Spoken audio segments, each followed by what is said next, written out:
Just a heads up, crew, this video is actually a follow-up to another video I published just a few months ago, so if you prefer, go watch that one first for further context and then come back to this one once you're caught up. Otherwise, let's get started. Hey crew, my name is Dave and welcome to Cave Central. In May of 2024, I published a video where I made two predictions. One, Taylor Swift had a big announcement planned for the election that no one would be expecting. And two, that plan involved her not endorsing the Democrat candidate. Now obviously I was technically wrong about that second prediction, but after thinking through my reasoning and now knowing that Donald Trump is projected to be the next president of the United States, maybe, just maybe, Taylor's big plan all along was to endorse the Democrats as a way to effectively get Trump over the finish line. That sounds crazy. I know that sounds crazy, but if you look back at the nuances of some of her past political statements that I highlighted in my last video, this strategy fits in with that line of thinking 100%. Now, one of the major points I kept bringing up in my last video was that by and large, celebrity endorsements have little to no impact on the final outcome of elections. But if you look closely at the same study I cited in my last video, there are some examples where they actually have a negative effect. Namely, Beyonce had the most negative effect on Hillary Clinton's campaign in 2016, compared to any other celebrity endorsement of either of the two major candidates. Now, you could argue that Beyonce was the biggest celebrity in 2016. You could also argue that Taylor Swift was the biggest celebrity in 2024. By that logic, what impact would Taylor Swift inevitably have by endorsing Kamala Harris? Exactly what The Hill and YouGov reported, of course. The Hill reported that her Harris endorsement likely turned away net 7% of voters from voting for Kamala Harris, and YouGov reported that her endorsement turned away net 12% of voters. Keep in mind that Taylor put out her official statement the minute the debate between Trump and Harris ended. Now let's hypothetically assume that Kamala Harris had the greatest debate performance that any candidate has ever had in the history of debating, and Trump had the worst. They're eating the dogs. With the political divisiveness in this country and the seemingly very small number of undecided voters before the election, how many points in the national polls would Harris have gone up by? 7?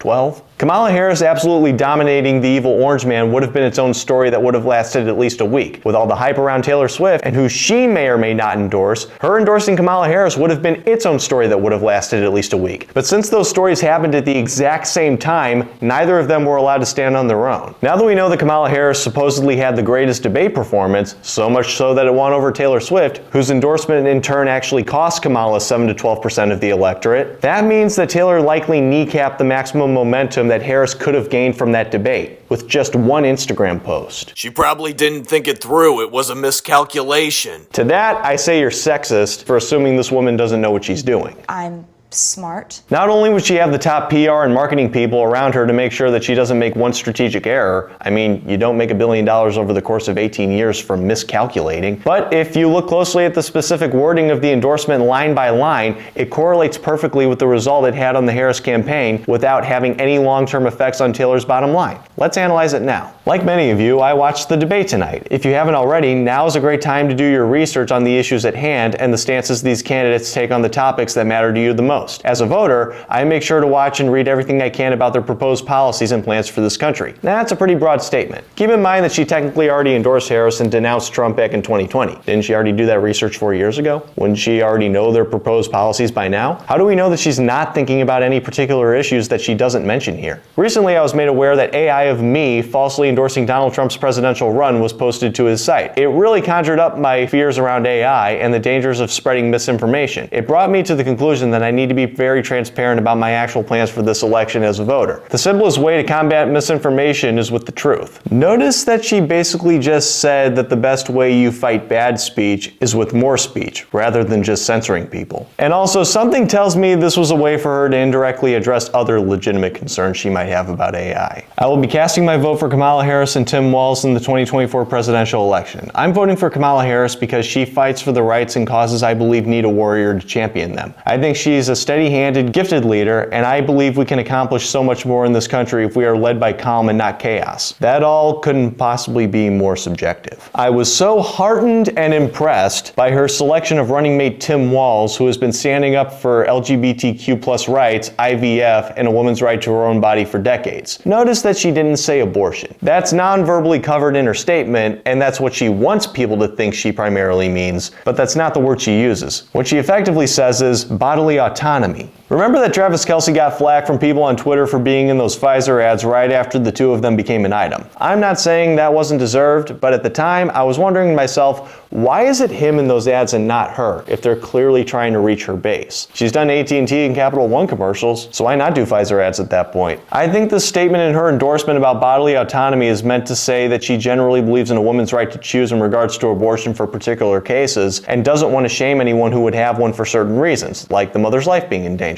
But also saying directly that she doesn't think anyone should be forced to take a vaccine if they individually don't want to. Keep in mind that she dated RFK Jr.'s son about 12 years ago. Now, in regard to the trans stuff, I know that Tim Walz's actual legislation in Minnesota can be sketchy when you look at it closer. Do you know what Tim Walz has done on the LGBTQ front? Here's what's going to happen. A little girl is going to find herself down a rabbit hole on Reddit. Reddit's going to tell her she's actually a boy, and she's going to get sucked into this gender cult, and she's going to say, Mom and Dad, I want puberty blockers and cross-sex hormones, which will sterilize her. And they're going to say, no, you're a girl. And she's going to say, but I want top surgery, this benign thing, this double mastectomy where I'll have tubes coming out of me and I'll never breastfeed a child. I want that too. And they're going to say no. And she's going to go to a judge in Minnesota, and because of Tim Walz, the court will take custody of her, use the Medicaid funds in Minnesota to provide her all of those things. So let's look closely at the words Taylor used to describe Tim Walz being chosen to be Kamala Harris's VP. I was heartened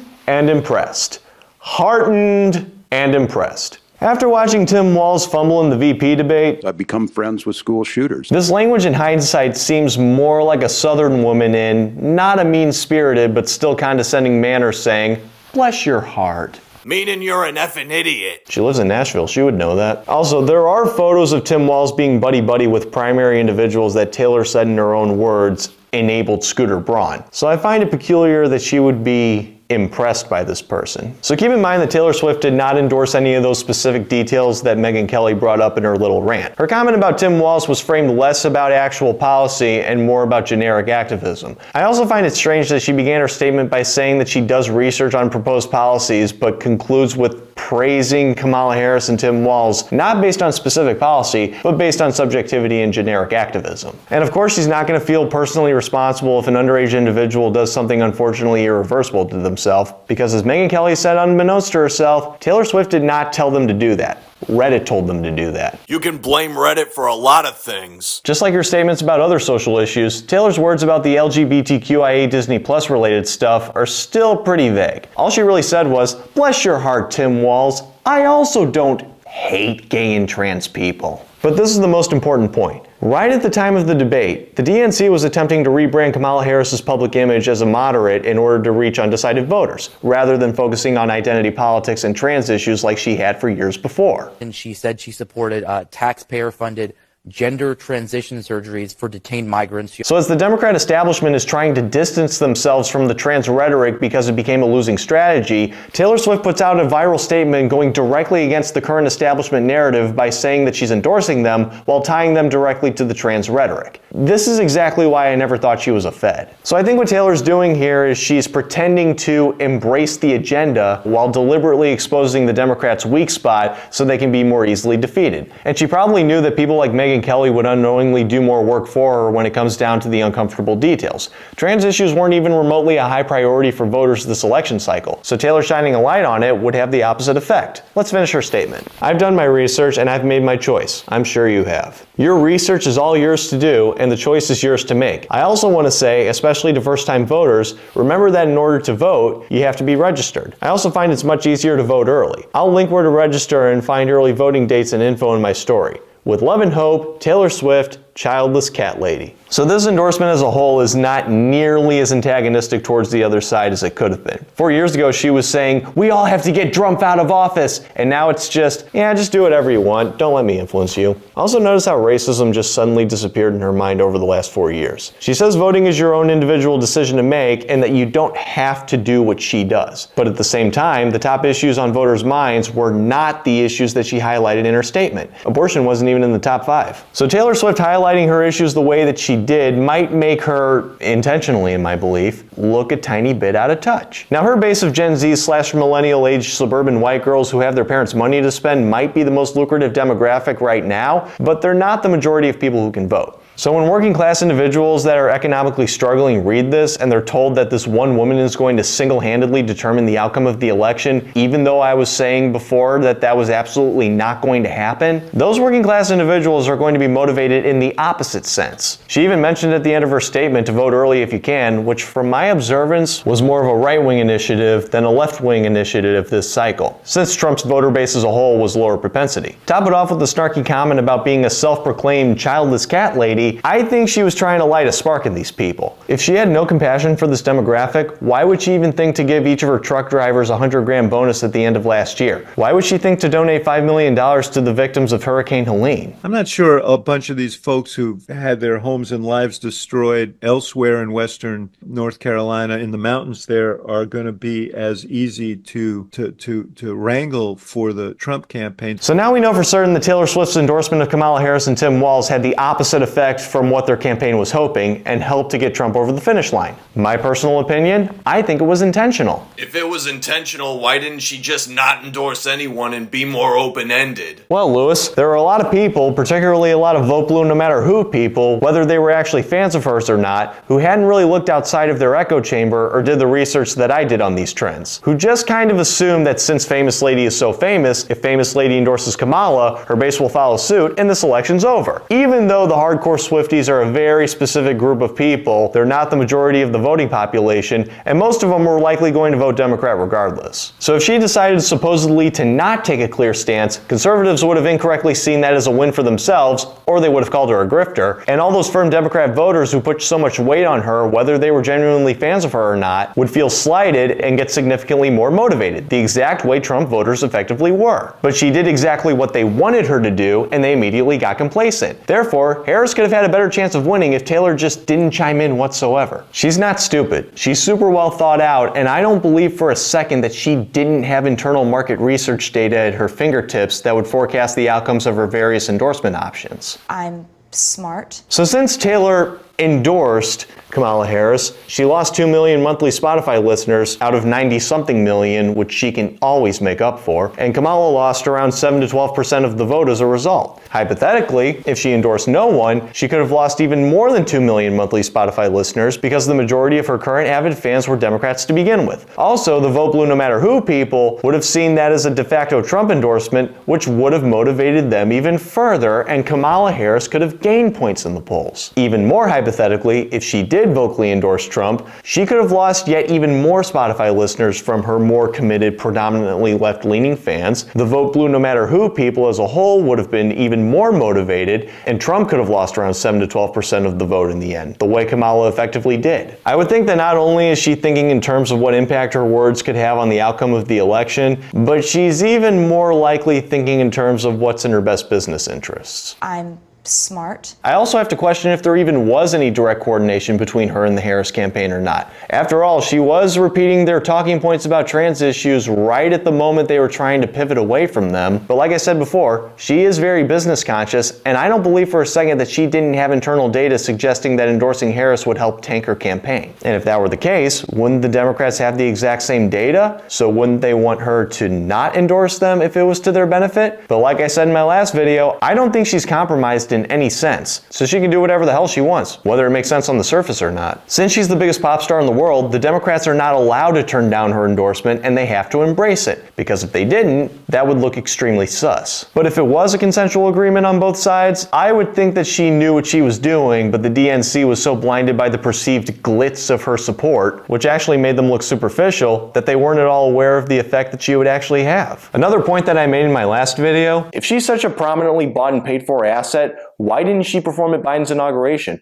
Why didn't she do campaign stops or do photo ops with him? That still holds true. She didn't appear at any campaign rallies this cycle. All she did was put out one Instagram post that cost the Democrats 7 to 12% of the vote, and then for the most part just kind of dipped. In fact, like I mentioned in my last video, she spent the last few weekends before the election in the most red states in the country. It's almost like she didn't actually want to campaign for the Democrats. And now that those surveys showed her effect, the Democrats probably wouldn't want her to campaign for them either. Keep in mind that the Harris campaign spent more than $1 billion only to lose, and are around $20 million in debt due in part to the costs of rallies and events featuring but not limited to Megan Thee Stallion, Lizzo, J-Lo, Springsteen, Oprah, Beyonce, Cardi B, Bon Jovi, Lady Gaga, Christina Aguilera, Katy Perry, Usher, Eminem, but not Taylor Swift. It's all such an advanced strategy on her end that it makes me wonder if Taylor was acting alone or if she was secretly coordinating everything with somebody else.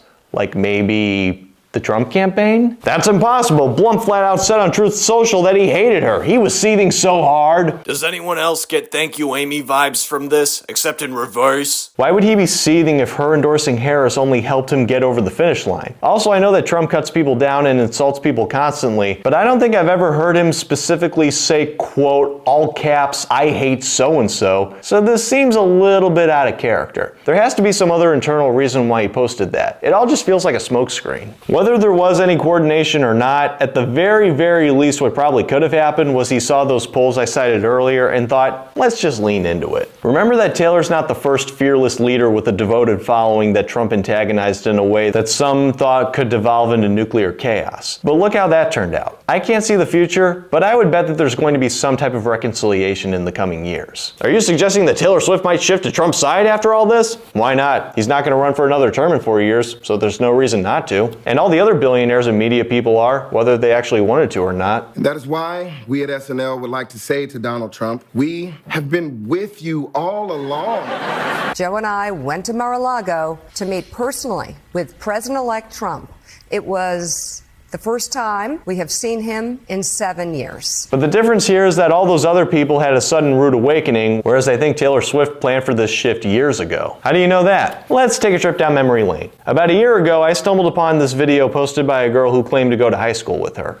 So I went to the same high school as Taylor Swift. Something you need to know about Hendersonville High School when she first started becoming super successful is that most people hated her. These are her peers. She's literally like, 16, 17, leaving high school to pursue a career that people are telling her that she could never have. Fast forward, it's 2009. My senior class gets invited by Taylor Swift to the 2009 CMA Awards. We were all really excited. And 2009 is the year that she killed the game. Entertainer of the Year, Female Vocalist of the Year, Album of the Year, Music Video of the Year. It's 2022. Taylor announces Midnights, right? It's going to be released on Kim Kardashian's birthday. And then I start learning about all of the other petty things that Taylor has done over the years. She invited us to the CMAs to say you, and we deserved it. So to Taylor, touche. That was a good one. So she's an aspiring musician while going to high school where people were mean to her. After she gets famous, she invites the same people to the CMAs out of the goodness of her heart after they criticized her to make them feel really stupid. When she's becoming more established as a musician while being apolitical for 12 years, politically left-leaning news outlets criticize her because she got as famous as she did while possibly being a closeted right-winger. So what does she do? Align herself politically with the exact same people after they criticized her to make them feel really stupid. So because of that, for the last 6 years, you have all these right-wing commentators criticizing her. You see where this is going? We'll just have to wait and see what the future holds. It really depends on if her core fan base that currently throws the most money at her is willing to shift on their own as well, or if there's another more lucrative potential base of a different, more nuanced political mind that she can appeal to. But after observing more nuanced populist comment sections on the internet that tend to be more skeptical of everything, if she wants to be embraced by these people, she can't just say, I'm one of you now, and expect them to accept her. She needs to have something major to show for it, and I think she knows that. And this is why I assumed in my last video that she was going to take a bold stance out of left field that wasn't politically binary. But tensions at least seemed pretty high right before the 2024 election. So in hindsight, regardless of what her true intentions were, she probably didn't want to release any public statement that would have rocked the boat in her world. Also in my last video, I didn't want to get specific on what her actual plan was because I very easily could have been wrong. I didn't record myself saying this, but honestly, my initial gut instinct back in May was this. She knew that by November of 2024, she would be worn out from all the traveling and general attention she was getting for the Eras Tour, as well as from Chiefs games. So she understood and accepted that the general public outside of her fan base might be bored of seeing her name and face almost everywhere for the last 2 years or so. Regardless of how the general public might feel about her, she generally still has compassion for them. So she deliberately put out a political statement that she knew was contrary to where the culture was shifting. cheating. It wouldn't affect her bottom line much, and she could always make up for it in the future. She would lose some of the mystique that she had, showing that she's still human and not above making mistakes. People wouldn't hyper-obsess over her as much, which allows her an opportunity to take a step back and have some time to herself and work on her next album, probably aimed at the Post Malone Jelly Roll bro demographic. I'm calling it right now. All while still effectively fueling that cultural shift and giving everyone a sense of motivation to vote their own conscience. I would watch like Behind the Music when I was growing up, and I would notice that the first step of someone's decline in life and in their career was when they lost perspective and they started seeing themselves as being smarter than everyone else or cooler than everyone else or bigger or better. I always saw that as being the greatest misstep someone can have in their career. Based on what I've laid out in these last two videos, that very well could have been the case. She likes being the center of attention to a certain point, but it doesn't have to last forever. And I think she's perfectly fine with that. And I think there's a lot of respect to be had for that. So as I said at the end of my last video, I don't know any of these people personally whatsoever. I could just be completely wrong about everything, but I personally support whatever decision Taylor Swift makes going forward. She's absolutely not perfect, but I think what she's doing is she's saying whatever's in her best business interests in the short run, given the current trends, while still being consistent with how she really feels. But at the same time, I think she's coordinating her strategy deliberately in a way so that she doesn't create a net negative impact on society.